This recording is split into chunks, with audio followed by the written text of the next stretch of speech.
And a good evening, everybody. Chris McDonald with you. McFiles Thursday night. We're back in McDonald, North Valley. This first time I've seen my house in a month. And what a great way to have a homecoming gift is to have Professor Nic Giordano with us tonight. And they're getting ready for about a foot of snow, did you say, up in New York? And I'm going to let you have that foot of snow up there. We don't get half an inch, and we shut the whole state down here in the South.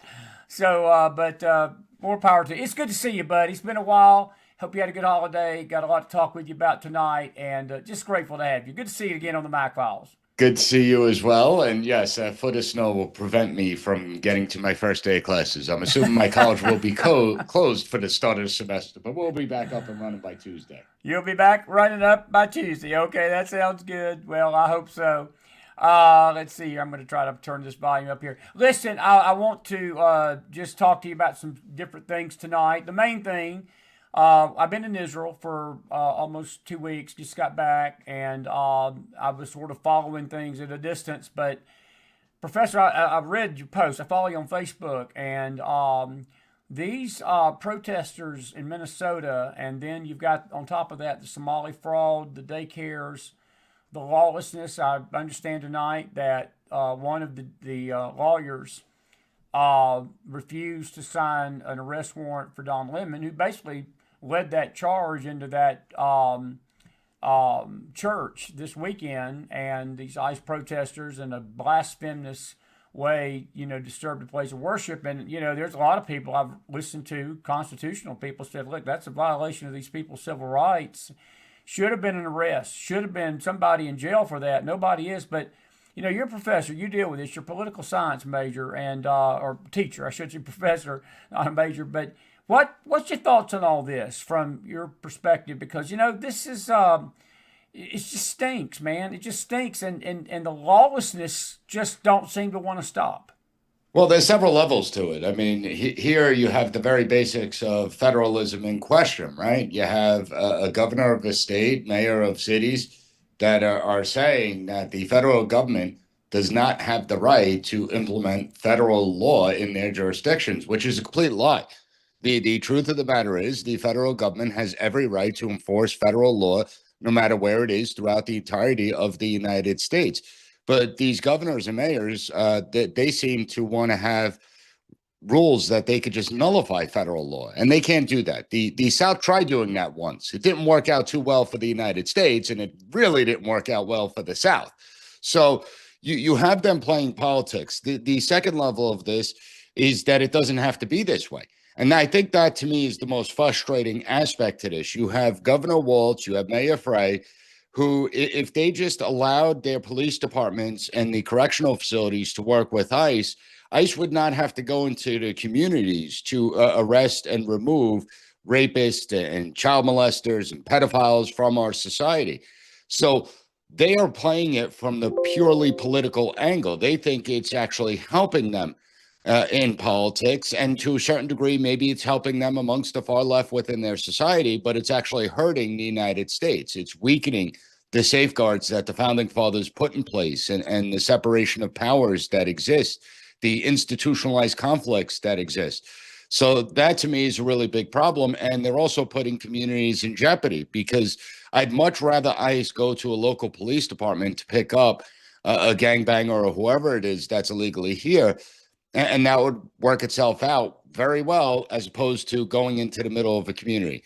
Then when you look at other aspects to this, so the lies and the manipulation, we hear a lot of talk that, well, ICE isn't really going after criminals. They're detaining American citizens, and they're just going after every illegal immigrant that exists. Well, no, that's not true. Okay, I believe it's about 60% of those do have criminal records. Then you have those that have been arrested. They may not have been convicted yet, but they have been arrested and charged with crimes. But then you also have a large group that already has their final removal orders, that they went through the due process of the immigration courts. The immigration judge says, yes, they are ordered to be removed from the United States. And those are people that are being targeted. And the only American citizens that are being detained by ICE are the ones that are actually committing crimes. And ICE does have the ability to enforce laws, every federal law. when it comes to immigration. You cannot assault, harass, impede ICE agents. That's a no-go. These protesters, they're not really protesters, they're anarchists, believe they could do whatever they want without consequence. Now, the reason that mindset exists is twofold. One, you have the entitlement mindset within the United States that, you could just act whatever way you want because we don't have standards anymore. Secondly, they saw what happened after the George Floyd riots. Nobody was really held accountable, and most of those people, even if they were arrested, the charges were later dropped against them. And when there's not consequences to actions, well, then it devolves into what we're seeing today, this radical violent activism that's taking place on our streets. And it's a mob mentality, right? The mob believes that they are the moral holy warriors of the 21st century. The mob believes that they're the ones that get to decide what laws get enforced, what laws don't get enforced, what laws are right, and what laws are wrong. I mean, let's be honest here. When it comes to ICE, Congress is the one that has passed immigration laws. So our elected representatives, both Democrats and Republicans, are the ones that passed these immigration laws. They granted ICE the statutory authority to enforce these immigration laws, but you have this radical mob mentality that they get to determine what gets enforced and what doesn't. And it's really frustrating because it's almost like a cosplay revolutionaries that we're seeing. I call them Timu revolutionaries because that's what they are. They're a joke. I mean, they go into Target and they start singing songs and block the bathroom so ICE agents can't use the bathrooms there. Like really, that's what it's devolved into. You have all these miserable ladies that are screaming and yelling, and it's like, what has happened in our society? I mean, not for nothing. I have 2 children. Now, I don't care how old my children are. And I don't even care if I believe in the cause or not. If I ever saw my children behaving that way, I don't care if they're 50 years old, I'm going there and I'm going to drag them away by their hair. Absolutely. Because it's totally unacceptable behavior. And I want people to just juxtapose it, right? Because when we look at, let's say, something like the pandemic, I was someone that was very outspoken and critical of the little Mussolini wannabes, the chief executives and a handful of advisors in the states that were passing these decrees without any input from legislative bodies, totally bypassing our Constitution. I disagreed with mask mandates. I disagreed with the vaccine mandates. I disagreed with lockdowns. I attended protests. I spoke at a lot of these protests. Never once did we stop traffic.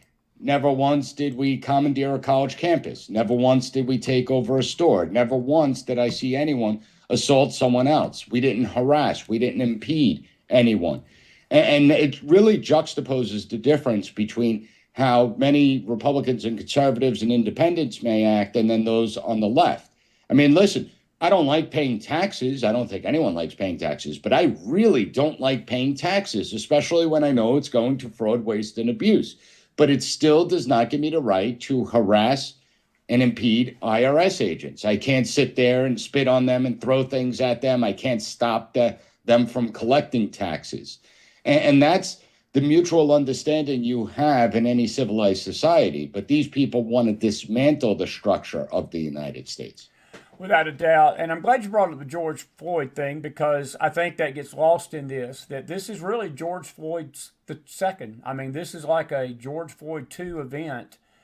And you've got the same people at the helm, Keith Ellison, Waltz, Frey. Frey, the mayor of Minneapolis. But I guess, Professor, my question, and then nobody can answer this, is why do the Minnesota people, unless there's just rampant voter fraud, keep putting these people in power? Because eventually at some point you got to step back and say, you all have put these people in power that allow these things to go on, and we can only blame them so much until you look to the people of Minnesota and say, what are you doing up there? Why are you allowing this?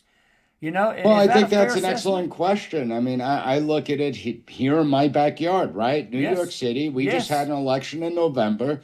And the New York City residents overwhelmingly voted for Mamdani. So it's not like it was a close election. What? There were 5 people running for the mayor's race, and Mamdani beat all of them combined. He had a huge turnout.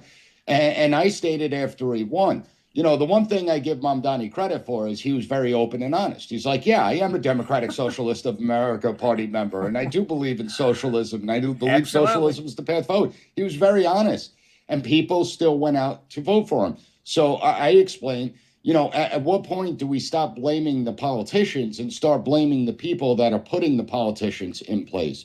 Because we as a people have to bear some responsibility. And this falls on a lot of Republicans and conservatives, because I constantly hear the mindset, So right. well, New York or Minnesota, we can't win, we're outnumbered. And so what's the point of going to vote? Well, first of all, state and local elections are actually fairly pretty close. So every single vote does matter. But more importantly, if you're not willing to fight for your values, if you're not willing to do the easy thing and just take 15, 20, 30 minutes out of your day to go and vote, well, it speaks volumes, does it not? And unfortunately, Republicans and conservatives, a lot of them in these blue areas have actually disengaged from the political process. You have a whole bunch of people that are just totally apolitical. They have no idea what's going on. They don't get involved in politics.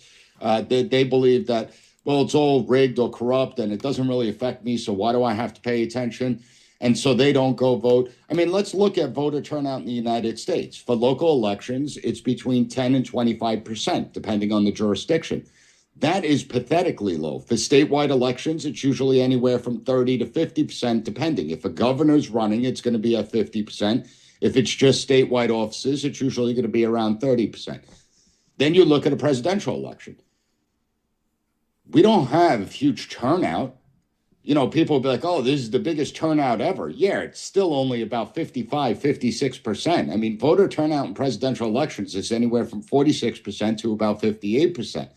So that means huge swaths of the country in every single state and every single local jurisdiction are not voting. Well, elections are a simple game of numbers. And if you just get out, let's say 10% more people, well, you could turn these blue states red.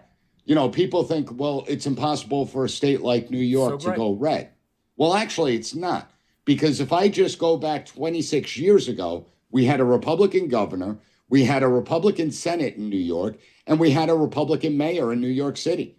So that's not too long ago.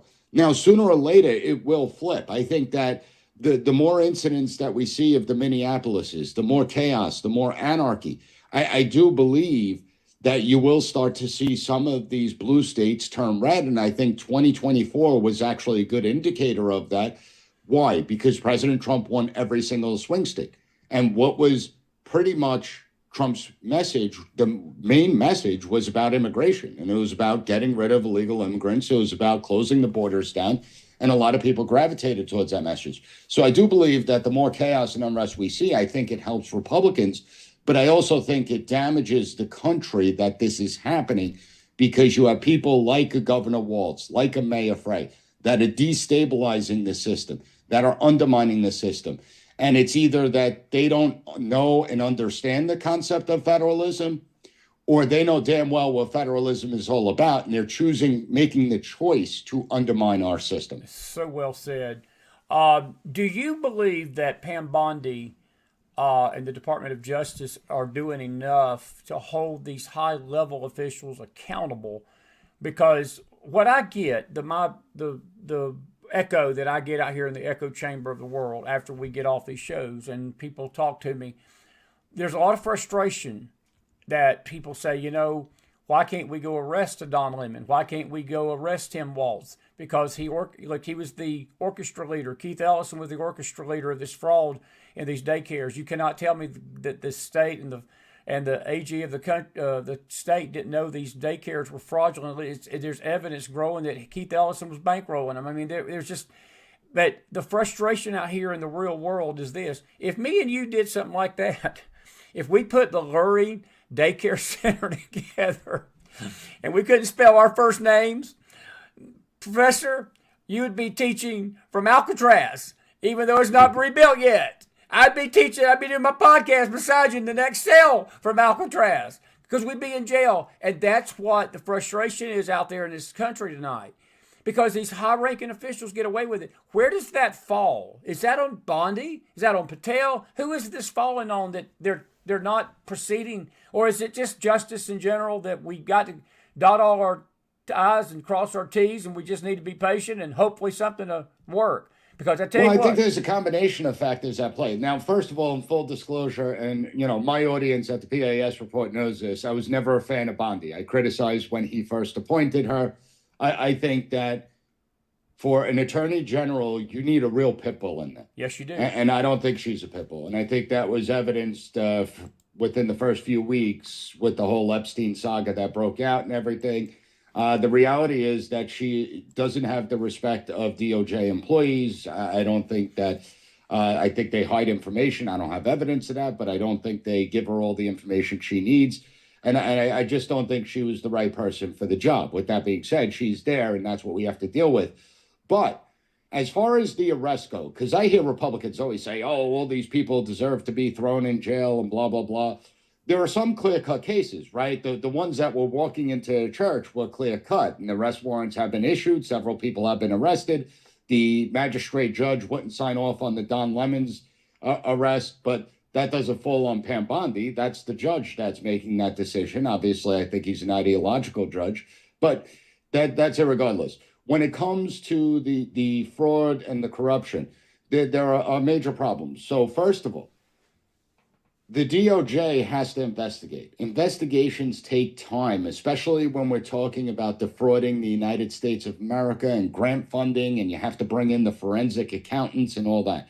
So it takes time to build these cases, and you're not going to see arrests in the fraud immediately. In addition, when it comes to someone like Governor Walz, when it comes to someone like Mayor Frey, they could sit there and violate federalism all day long, but it's a constitutional offense. It's not a criminal offense. Got you. I want people to understand that. We've seen our Constitution violated time and time again by people in the FBI, people in the DOJ, state governors, state mayors. We've seen it. But those are constitutional offenses. But also, I am not someone that, yes, there are many people that should be in jail, from the John Brennans to the James Clappers to the Hillary Clintons of the world. To me, they have done enormous damage to this country. But that's not the most important thing right now. The most important thing is actually reforming the system to prevent this from ever happening again. And that's where Republicans and conservatives lose sight of the bigger picture. Yes, Trump is in office and it's his DOJ and they can target all these people. But if Congress does not make changes within the system, all Trump is a Band-Aid for the next 3 years. And the second another Democrat comes into office, all this gets reversed. So when we're looking at the grant funding, yes, President Trump can say, I'm going to cut off grant funding to your jurisdiction until you comply. Well, that's all fine and dandy. But once he's out of office, that grant funding continues. You need Congress to codify it. Say, hey, why are illegal immigrants getting SNAP benefits? Why are they getting welfare? Why are they getting disability? They shouldn't be getting these programs, these government services. And so we're going to cut it off right here, where the next president that comes in can't undo this. Why are the states so dependent and reliant on federal fundings, especially when they're given the federal executive, the laws on the books, the middle finger? So let's cut their funding and get the states off government federal tax dollars. When it comes to the abuse of power, right? We saw it, traditional Catholics labeled as domestic violence extremists, parents at school board meetings. Well, the national strategy for countering domestic terrorism that Biden put out in July or June of 2021, that is still in effect. And people will sit there, Republicans will say, well, now we're in charge, so we're going to manage it right. And it's like, no, it's not about managing it right. It's about dismantling it so it can't be abused again, because several Democrats I've heard speak said that once they're back in office, they will be targeting Republicans. They will be going after their political opponents. They have openly stated this. So it's up to Congress to actually codify some of the executive orders that Trump has done to prevent these abuses from happening going forward. It's up to Congress to call the Government Accountability Office. The Government Accountability Office, they're the ones that, try and look for this fraud. They try and look for government waste and abuses, and they do really great work a lot of the times. A lot of the times I do reference the work that they do. But why didn't they know about the fraud that was taking place in Minnesota? And they should be raked over the coals for that. Absolutely. And I will tell everyone this right now. Everyone's focused on the Somali daycare centers. The truth of the matter is, if we go to every single urban and suburban center, I will guarantee you that what has been done in Minneapolis is being replicated throughout the entire country. The amount of fraud and abuse and waste within the system is truly astonishing. And leftists will say, well, you're bringing Somalis because you're racist. No, I will guarantee you that the fraud cuts across every single demographic line. Where people see an easy opportunity, they take it. And I could only imagine the amount of dollars in fraud in New York City daycare centers, in New York City home health providers that are receiving government grants. Medicaid, we know, is a complete disaster. 10 to 40% of Medicaid claims are all fraud, whether it's doctors overcharging and billing for services that they never rendered, whether it's people that shouldn't qualify for Medicaid, but they're working off the books, or they claim they're not married and they have all these dependents.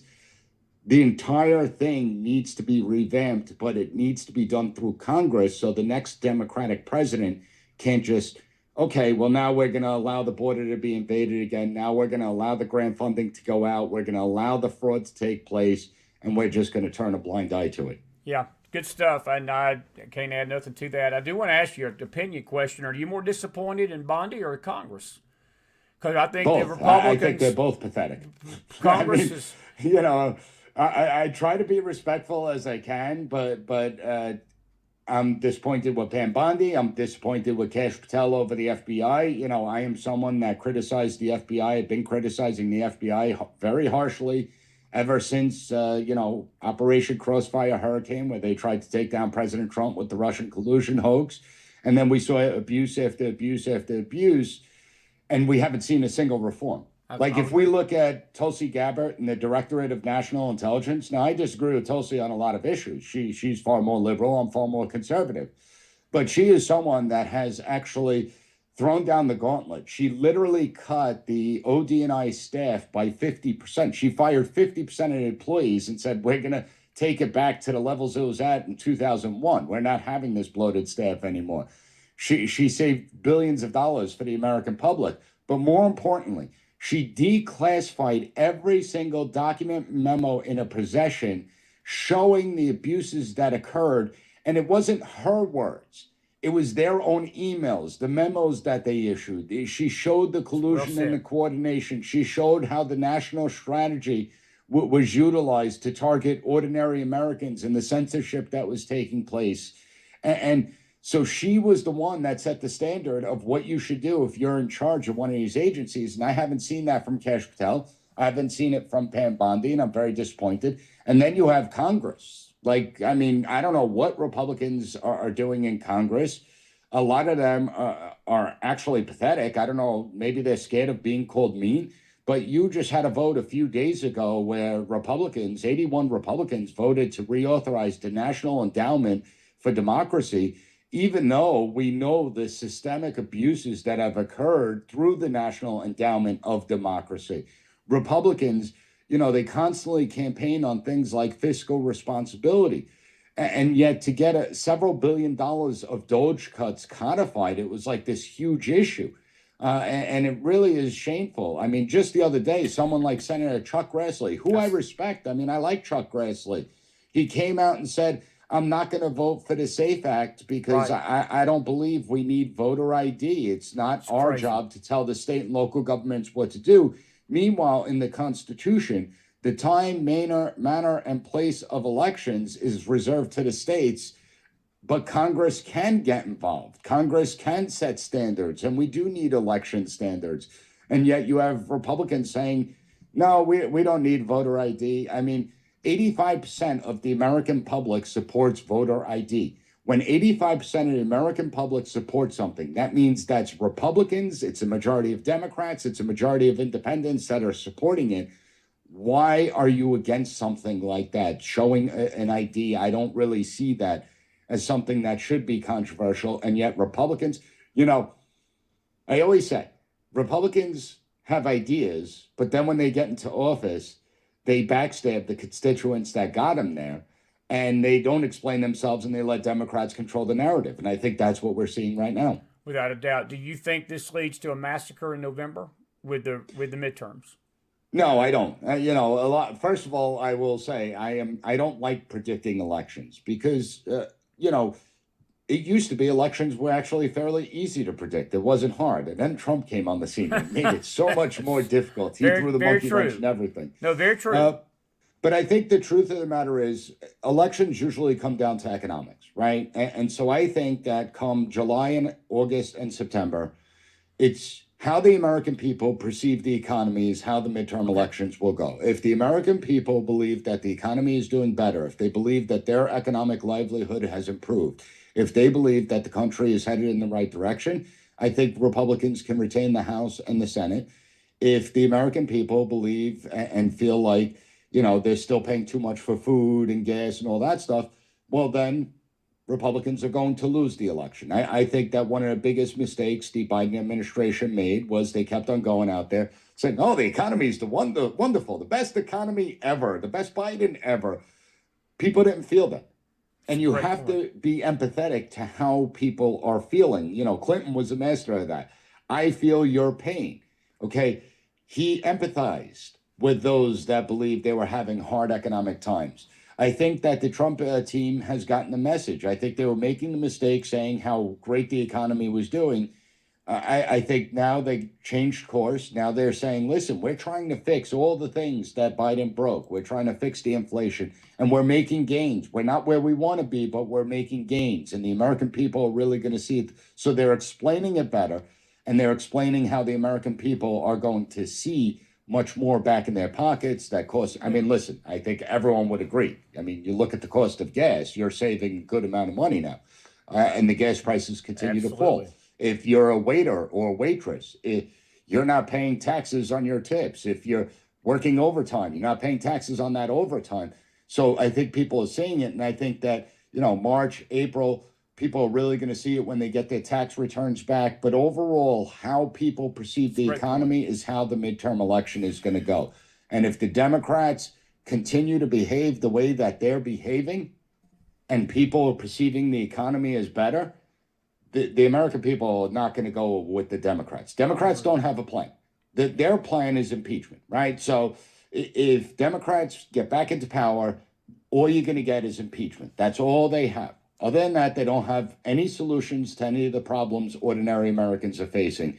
And that's where Republicans need to stand up, but actually need to live by the commitments they make during their campaigns and say, look, we're cutting the budget. We're going to try and cut down this national debt that we have. We're going to try and make the government smaller and less power. We believe in limited government, right?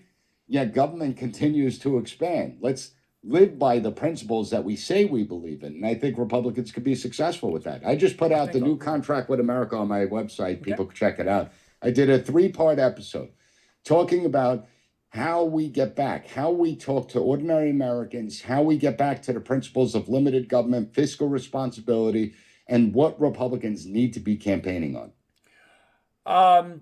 I've got you about 10 more minutes, so I've got a million questions. I'm going to get you back on in February so we can continue. This has been good stuff tonight.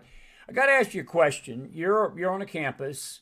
To shift back to the riots and all the crap going on in the streets, is it a fair statement that because we didn't address the unrest on our campuses without having basically deans having to resign over this anti-Semitic stuff, which quelched a lot of it? We tried to get to the money. It stopped some of it. But now all of a sudden it seems to me that they're not protested anymore on the campuses. You said something a while ago that caught my attention. They brought it to the streets. And then now they're bringing it to the churches.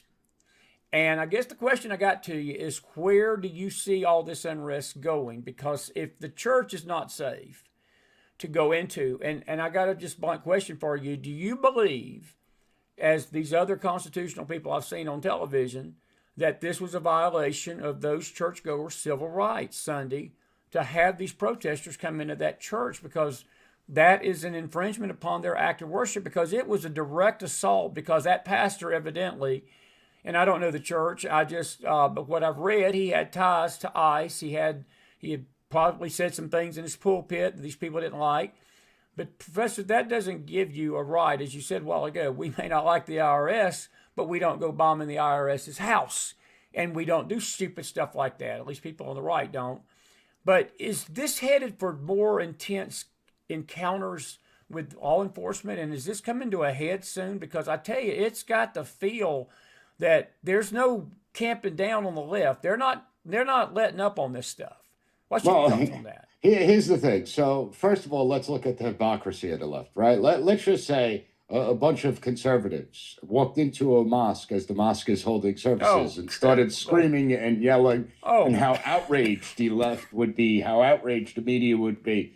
So, for them to say that, oh, well, this is nothing, this is just protest. No, it's not protest. Now, I want to make this clear.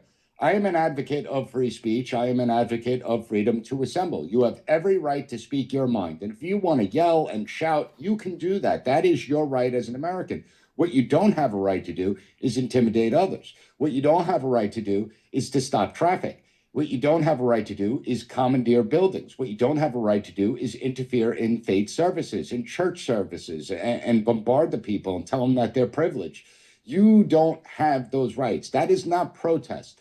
That is extremist activism. That's what it is. And yes, I do think they should be arrested. I do think it's a civil rights violation. You brought up the college campuses. Notice that there aren't protests on college campuses. Why? Because college campuses took a huge hit. The administrations, the colleges themselves, they did. They saw enrollment declines. They saw companies come out saying, I am not hiring anyone that graduates from that college because if that's the mindset, we don't want them here. But the colleges, they allowed it to fester for so long. Well, now that they can't do it on college campuses, they are taking it into the streets. And understand that I think people forget, you look at the amendments, freedom of movement is either the 8th or 9th Amendment. It's not directly stated as freedom of movement, but that's what it's implied. Okay, so the second you do things like that, you are no longer protesting. And that's why I don't like calling it protest. I say anti-ICE riots or anti-ICE extremist activism going on. And let's be honest here. They use ICE as an excuse to do what they want to do. The real crux of it is that they despise the United States, that they want to dismantle the United States. They think the United States is an inherently evil country, an evil society that is born in slavery and racism and sin, and so that it must be destroyed. That's their intent. They never tell you what they're going to replace it with. That's the amazing part. Yes, they'll the Marxist ideology, but they never say, well, this is what we're going to replace it with, and this is why it's going to be better. And it just shows you what spoiled, self-entitled brats these are, because I would guarantee you if they had to live in North Korea for like 3 weeks, they would come back here with a completely different mindset. And I think that part of the high school diploma curriculum should require every single student at taxpayer dollar expense has to be sent to some of the worst countries in the world. We'll make sure they're safe, but they have to go to a country that doesn't have any infrastructure. They have to go to a country where it's thoroughly corrupt, so they could see how people in the real world actually have to live, where every day is a day. It's more about survival than anything else, and they don't get to enjoy all life's luxuries. Mm-hmm. Because I think if Americans, if we got out of our bubble and we saw how the real world actually operates, I think that there's a lot of Americans today, these activists that are going around, that would have a completely different mindset if they had to face the horrors and the realities of the world. Perfectly said. Listen, you got 4 minutes, and I got to get a quick answer from you, but I do want to get your opinion on Renee Good. Was that situation justified? Because I've gotten a lot of blowback, even on the network. We did a show on it Tuesday night, and there's a lot of people that shocked me that believe that it was not justified. The way I look at it, and again, I followed this sort of from before it happened while I was overseas, but Professor, and I'll let you wrap it up on this. She put herself in harm's way by trying to hit that ICE agent, and the ICE agent, I don't understand people that do not understand these law enforcement officers. I don't care who you're talking to out there. They got seconds to decide, am I going to die, or is the person trying to run over me with a car going to die?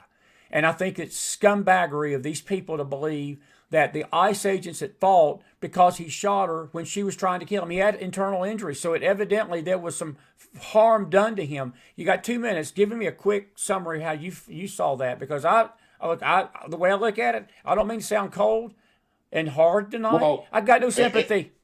If I'm going by the law, by a Supreme Court decision, because the Supreme Court has debated this question, they've made rulings on this question, that if the officer has a reasonable belief that that person is going to inflict massive bodily harm on him or anyone else, the officer has a right to use deadly force. So that's the Supreme Court ruling that.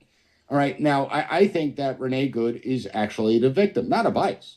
She's not the victim of ICE. She's the victim of a toxic ideology that exists out there. And I think that Come on, buddy. people need to ask themselves, forget about whether the shooting was justified or not. I think the more important question is, why would a mother drop off her child at a daycare center and then believe that it's a good idea to start impeding ICE operations? Because something is going on in our society.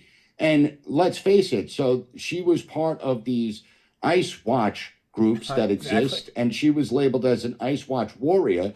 There is an organization and a coordination to this. She was actually trained in tactics to impede ICE. Like, people should be more outraged about that, because who are the ones that are organizing this? Who's paying for this? It's not cheap to do these training seminars.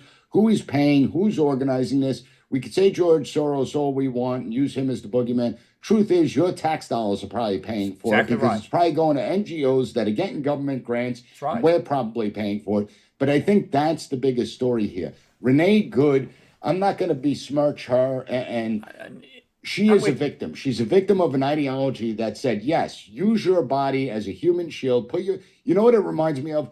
It reminds me of Hamas. And yeah, I know people say I'm crazy for bringing up this analogy, but the truth of the matter is Hamas uses women and children. They put them out front because when something happens to those women and children, they use it for PR purposes. They use it for recruitment. They use it to gain sympathy and attention. I don't think any of those people in that ICE Watch group really care about what happened to Renee Good, because they see it as an opportunity. They see, now we could gain more people, will be more sympathetic, and more people will hate ICE. And that's the sad reality. And even worse, it actually is working, because now Americans seem to have a negative view of ICE because they don't like what they're seeing. And sometimes things are ugly. But the truth of the matter is, people should be more outraged about these groups that exist. And they should be outraged about the lawlessness coming across our border that they're having to clean up, Professor, from years of neglect of making people follow the law coming into this country. And I'll have the last word on that. I know you got to go. Buddy, I appreciate it. PASreport.com. Listen, I'm going to have you back soon because we got a lot more to talk about. I thought you hit a grand slam. Now, if I don't hear from you in 3 weeks or 4 weeks, I'll come bring my shovel up there and start. We should be all right. Well, I think you'll be okay, buddy. I appreciate you. Thanks for having me. Thanks you. Have a good night, and we appreciate you being with us tonight. And God bless, friend. Professor Nic Giordano, everybody. Give him some fire in that house. We're grateful for him tonight. And I tell you what, that was some good stuff right there. And I'm going to end this meeting, and I'm going to come back over here. Let's see here. Where's my camera at? So I can come on with you. I think I should come up right there. There we are. And Professor, I'm not the Professor and Marianne. I like this Professor better than even I do the Professor on Gilligan's Island. That was one of my favorite shows as a kid growing up. And we're grateful to have you tonight. Did you enjoy the Professor? That was some good stuff, wasn't it? He had to leave at 10 till. And we are grateful for him. Good to see everybody in the house tonight. Jay says here in Illinois, there's a grant for everything, and wonder how they're going to audit it all. They're not, Jay. They're not going to audit it. It's never going to be audited. But good stuff. Good stuff with the Professor tonight. And Roger, I totally agree with you. I know that the left, they're being paid to create this chaos, and I think that Professor just sort of alluded to that with Renee Good. that she was part of this group. And I want to just sort of temper my comments. I tend to say things a little sometimes that may sound a little unsympathetic. I'm very sympathetic, folks, to her family. I do not rejoice in the death of this woman. And it's sad. It's troubling on so many levels. But the folks that want to blame ICE for this, you're putting your blame on the wrong folks. It ain't ICE's fault. And if you don't want to say it's Renee Good's fault, that's fine. I think the professor made an excellent point that she's the victim too here. But she's not the victim of ICE. She is the victim of an ideology that is sweeping this country, that to break the law and to do the things you do have no consequences to it. And folks, let me just say this. We have an inner city here in Knoxville. I'm about a few miles east of there. But I remember a situation that happened here in this city. It's been about probably 15, 16 years ago. And a young man was in the inner city. And he was out one day. And I don't know how he got the handgun, but he got a handgun. And one of the police officers was driving down the street, saw him, got out of his car and said, put that handgun down, told him to put it down. He shouldn't have had it to begin with. Nobody to this day knows how he got it. But the young man, instead of doing what the officer told him to do, he held the gun up and started waving it at the police officer. Now, that police officer had probably 3 or 4 seconds to figure out, is that gun loaded? Is it just a kid that's playing with a gun? It's a teenager, upper age teenager. Is he going to shoot me? Is he going to kill me or whatever? Well, the police officer pulled his gun out and shot the kid.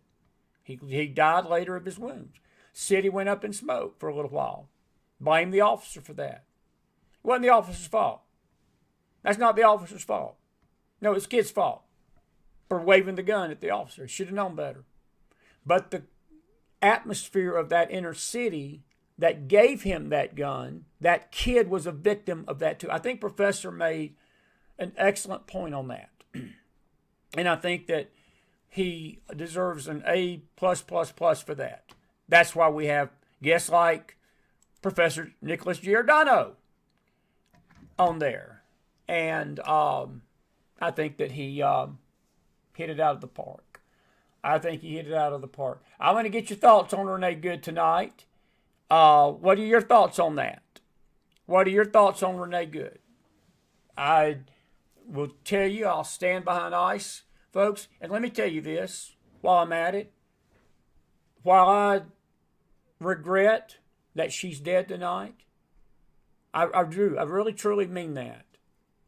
We don't take joy. Look, even heaven doesn't take joy in the death of the wicked. When the wicked died, heaven don't get around and clap. God's sad that the wicked perish. We as Christians should feel the same way. We shouldn't take glee and take happiness in this. There's no winner here. You got a mother that's dead, a sister. I think she had a same-sex partner or her wife or whatever it was is no longer got somebody. And I don't want to get into the spirituality of that, but that's just the way the thing was. And but to sit there and blame ICE for this is how low this country's gone. And how, and I'll use Elaine Willard's term tonight, how stupid this country's gotten. Because it is unfair to blame ICE. And let me just say it like this, where I was going with this.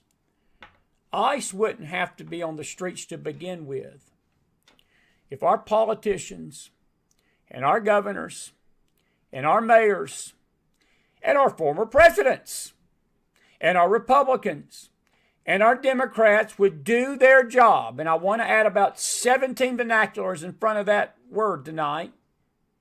If they would have been doing their jobs and not allowing illegals and rapists and murderers and assaulters and thieves and people that get in cars with DUIs with no driver's license, not knowing how to drive and killing people, pedophiles, cartels, foreign terrorists, foreign invaders to run roughshod over the border of America, ICE wouldn't have to be coming to your local city tonight to get them out of the country.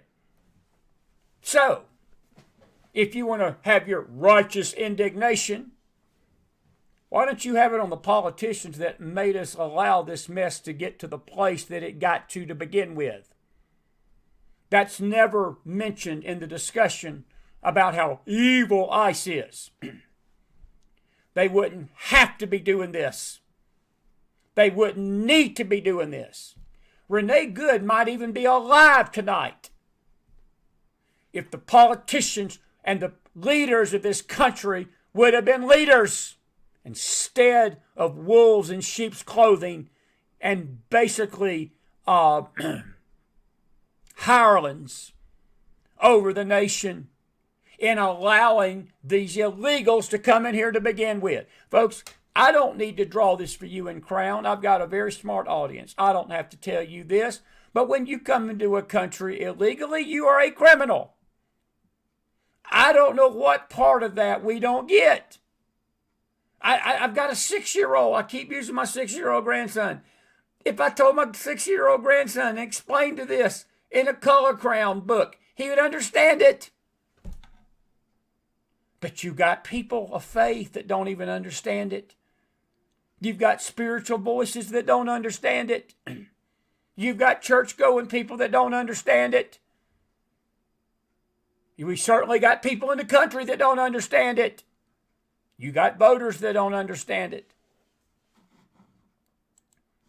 I'll amen myself. I'll amen myself. I'll amen myself.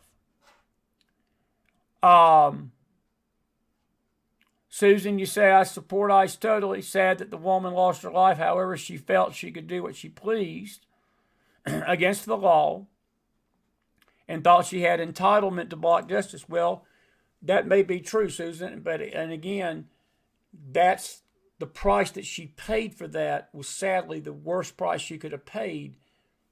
And I'm with you. I'm sad that she died. But again, the people we need to be blaming for this, it's not ICE. They're just doing their job. But the toxicity, and Carol, it goes to your statement. Good to see you tonight. I'll read Carol Smith's comment. She says, it seems people are judging ICE based on what they hear on mainstream media. She says a friend of hers does. And that's part and a large part of the issue, Carol. That's a large part of the issue because people hear what their good old buddies on mainstream media and their good old friends, their beer drinking buddies tell them, and their Trump hating buddies, and a lot of it's Trump hate. A lot of it, Trump could cure cancer and people would find something wrong with that. You're absolutely correct. Don Lemon led that protest into that church. He's a former CNN anchor. He should have been the first one arrested Sunday. But because Don Lemon's a celebrity and Don Lemon's got ties and friends in high places, Don Lemon's walking free tonight. Don Lemon should be spending about 10 years in jail for civil rights violations tonight. That's what the average length of prison term you get for violating somebody's civil rights, by the way. Yeah, Don Lemon should have a 10-year fiesta. A 10-year fiesta. A 10-year fiesta. Let me see what folks got to say over on Facebook tonight. Anybody? Roger says, good is made decisions. Some were poor, and it took her life. Actions and lack of actions have consequences. Jenny Castellanova, she says it's a tragedy, but she endangered herself by taking action in a very unsettled, unlawful, emotionally tense situation. And Dennis, I'm not going to, maybe perhaps you're right. Maybe she was paid. Maybe there was money involved. And all of that may be true. Look, you got to separate the thing that we need to understand. You got to separate the human element of this from the legal element. Human element is you got a woman that's dead tonight. And none of us should be happy about that. I'm not. Got accused of being, but I'm not. I'm not happy about being dead. I'm not happy about her being dead. But I'm not happy about these illegals running roughshod over our country. I'm not happy about a Somalian invasion in Minnesota that's basically picking their middle finger and sticking it in the face of the American taxpayer. And all these foreign invaders, including Ilhan Omar, that should be arrested too tonight for immigration fraud. But again, because we've got a feckless DOJ and a feckless Congress, and we've got feckless Republicans that will do nothing to do it, she walks the halls of Congress and then gets on television programs and literally says to the world, screw America. We're here to take your country over. We don't care about America. I'm here to fight for Somalia. That's her own words. I'm not happy about that. You shouldn't be either. But we wouldn't have this problem with ICE if ICE didn't have to be nonstop 24/7 getting the illegal element out of our nation. And to Miss Good's situation, and I'm going to let this go because we're about done tonight. I'm going to go a few more minutes here. Tomorrow night, we're normally not on Friday night, but we will be on Friday night. Our dear friend Leslie Millway's got some opinions about this. And she's been sick too with this stuff. Hopefully my voice will be back in full tomorrow. We're going to have a weather update tomorrow for this ice storm and snowstorm coming to the country. You folks in the southeast, really morally, it's the shift of the storm has gone north. It's Kentucky. You folks in Kentucky, Virginia, West Virginia, up through New England, y'all are about to get a wallop. But the folks just south of that, including us here in Tennessee, we may be looking at an ice storm here this weekend, and that's not good. That ice is that ice is the worst of the winter storm. You don't want that. But we'll have an update about that tomorrow night. But we'll talk about this more. But I want to just say this about Miss Good, and I think it's sort of what the sentiment is in the chat. When you play around with fire like this, I'm not sure what you expect. I don't know what she expected to happen. I don't know if she expected that ICE agent just to stand there and try to get run over. And folks, again, these law enforcement folks, they have seconds, neighbor. They don't have minutes. Many of them got seconds. They're demonized by the media. Carol, to your point, they're demonized. Their actions are scrutinized. Everything they do is scrutinized. People cuss at them, throw stuff at them, spit on them, call them every name in the book. It's a miracle. It's amazing. It's amazing that the same people that curse ICE will not curse the rapist that they're taking to jail. They will not say that same thing about that murderer or that rapist or that assaulter that they're after. And I know that it's tough love, it's tough medicine for us to see them going into these neighborhoods and getting these illegals out. But again, folks, I say to you tonight, what's the alternative? Let the illegals run rampant? There was a man tonight, and I'll show it to you on the newswire. Got the story right here. And this happened in my home state of Georgia just yesterday, I believe. An illegal alien in Bullitt County in Georgia has been accused of viciously raping an 11-year-old girl at knife point in her home in front of her 10-year-old sister, whom he also threatened with a knife. He's 26 years old, from Mexico. He's been arrested with rape, statutory rape, aggravated child molestation, aggravated sodomy, first-degree cruelty to children, first-degree home invasion, false imprisonment, burglary, aggravated assault with a knife, and possession of a knife during the commission of a crime. I got to come back over here on my screen, and I'm going to just be a little Thursday night real with you. I wonder who you think that the Democrats and the people that think ICE was not justified in doing what they did with Renee Good, I wonder who they're going to support in this. Is ICE not justified in arresting this monster? I wonder what would happen if that had been your 11-year-old daughter. I wonder what would happen if that had been your 10-year-old daughter. Would you feel Your self-righteous indignation that, oh my God, this poor illegal alien got arrested. That happened in my home state. It didn't happen in a blue state. It happened in a home state. Yesterday, President Trump was on the basically the television, and I want to say that they've got a link to it, but they don't. But anyway, we're going to talk about this tomorrow night. But he basically played the video of showing the pictures of everybody that was arrested illegally. So, what am I saying tonight? Spare me your faux pas gator tears. These illegal aliens, folks, they were let in by our leaders. ICE is having to clean it up.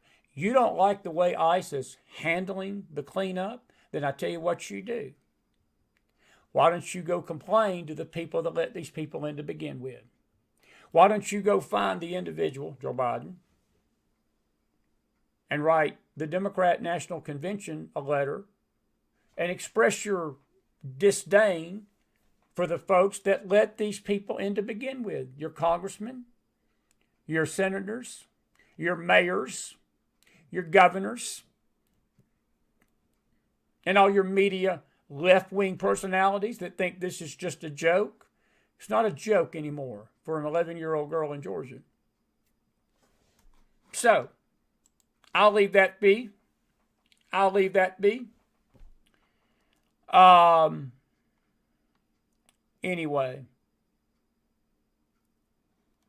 Any final comments tonight? Any final comments? I'm going to give you 5 minutes. We're going to get on out of here tonight. I got a thumbs up from Carol Smith. Exactly. Elaine says the federal judge who refused to sign the complaint against Lemon should get a personal call from Trump. Elaine, that's not going to help. That's not going to help. I didn't have time to get into it with the professor about this, but that's the other frustrating thing about this are these judges that are doing these things. They're doing them with immunity and impunity. There's nothing going to happen to them. There's nothing going to happen to them. And that is what it is. A phone call from President Trump ain't going to do nothing. I wanted the professor to speak to what the process would be and what role does the DOJ play in getting these judges removed, and it just seems like they're powerless to do it. Congress has got to impeach them. You got to have 66 votes. In this atmosphere, you're never going to get 66 votes. So it is what it is. This is why elections matter, including midterms that are coming up this year, including a lot of things. That's why people need to vote. You heard the professor tonight, and he was right on. We can't blame these politicians for all of it. We got to look in the mirror. We got to look in the mirror, and we got to ask ourselves the question, do we want our country to go straight to hell before the Lord comes back, or are we going to fight for it at the poll? Are we going to fight and do everything we can to keep this stuff from happening? Most don't want that fight. But we do. And that's why we're here every night. Screaming and yelling and getting screamed at ourselves. Did you enjoy the professor? I enjoyed the professor.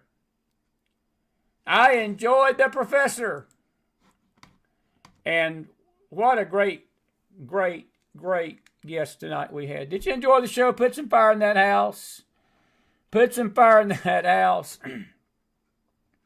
And Susan, you're right. ICE has a very difficult job and a role to play every day. That goes to my point, my friend. And by the way, you hear Tom Holman's the Antichrist. Well, I guess he was the Antichrist under Obama then, because Obama was the one that hired him originally. It's amazing. It's just amazing. But anyway, I've got a wonderful announcement to make before we leave tonight. I saw my son today, Caleb. I got It was God's divine providence. I was coming through Knoxville almost at the same time that he was able to meet with me, him and Carla, my new soon-to-be daughter-in-law. She's my daughter. I told her tonight she's not my daughter-in-law. She's my daughter. She's family. And but he passed his ASVAB test today with an 80% percentile, second highest in the group that took the test today here in Knoxville. And he was sworn in officially to the United States Air Force this afternoon. And we're going to have a ceremony with him in May before he ships out for boot camp. And we'll take some pictures of that. I'll show you some pictures of us tomorrow and his shirt that he got. So Dad's going to have to get an Air Force hoodie now. My brother is the professor down at South Alabama, and I'm always asking him, say, get me a Jaguar shirt. So now I've got to go back and say, forget the Jaguars. Give me some Air Force stuff since you're a retired lieutenant colonel. And I'm sure he's going to laugh at that like my brother laughs at me all the time. But I want to congratulate my youngest son tonight. I'm so proud of him. I really am. And I publicly want to tell him, your dad is, on a scale of 1 to 10 of being proud of you, it's like 100. And I'm just excited for his next move in this life. My prayer, I tell him this, told him tonight. I said, I don't care how successful you are in the Air Force, as long as your heart's right with God, Daddy's going to be happy. But I'm grateful that you chose to do this. He did this all on his own. And the Lord dealt with his heart, evidently. We've been praying for him. I've been praying for this for a year. I've been praying for this for a year. And it's all come to pass. And today was the sort of the icing on the cake. And now it's the actual being trained and getting ready to go. He's going to be in cybersecurity. They're going to send him to tech school.